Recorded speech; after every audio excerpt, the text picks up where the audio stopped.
क्या नारद जी ने दिया था श्रीहरि को श्राप? जी हाँ दोस्तों, आज हम आपको एक ऐसी जानकारी देने जा रहे हैं जो शायद अब तक आप में से बहुत कम लोग जानते होंगे।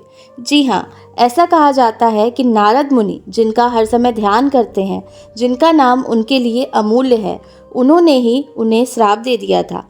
आप गलत नहीं सोच रहे, बिल्कुल सही सोच रहे हैं। हर समय जिनका नारद मुनि जप करते हैं वो कोई और नहीं, नारायण भगवान, जिन्हें कोई श्रीहरि के नाम से जानता है तो कोई भगवान विष्णु के नाम से।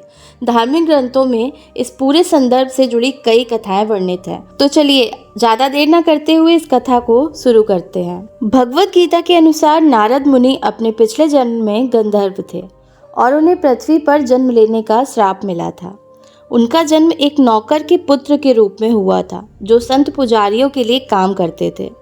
नारद ने समर्पण के साथ पुजारियों की सेवा की और उनसे प्रसन्न होकर उन्होंने उन्हें भगवान विष्णु का प्रसाद अर्पित किया और उन्हें आशीर्वाद दिया। नारद जी इन पुजारियों द्वारा सुनाई गई भगवान विष्णु की कहानियों में डूबने लगे थे और अपनी मां के गुजर जाने के बाद आत्मज्ञान की तलाश में जंगल में घूमने लगे। ध्यान में एक पेड़ के नीचे बैठे नारद ने भगवान विष्णु के दर्शन किए जो उनके सामने प्रकट हुए। ऐसा कहा जाता है कि नारद जी ने अपना शेष जीवन भगवान विष्णु की भक्ति में व्यतीत किया और उनकी मृत्यु के बाद भगवान ने उन्हें नारद के आध्यात्मिक रूप का आशीर्वाद दिया। श्री नारायण के वरदान से नारद मुनि को वैकुंठ सहित तीनों लोकों में बिना किसी रोक टोक के विचरण करने का वरदान प्राप्त था।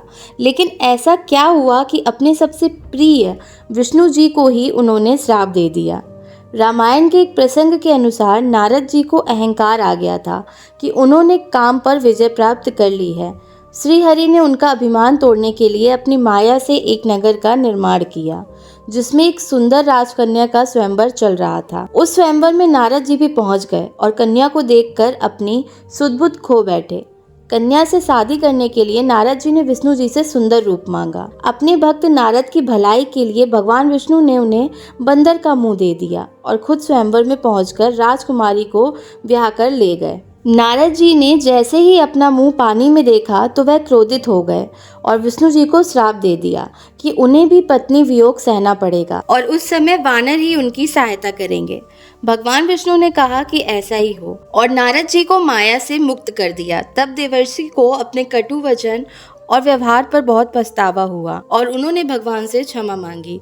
भगवान ने कहा कि ये सब मेरी ही इच्छा से हुआ है, तुम शोक मत करो। माना जाता है कि ब्रह्म ऋषि नारद के दोनों ही श्राप फलीभूत हुए।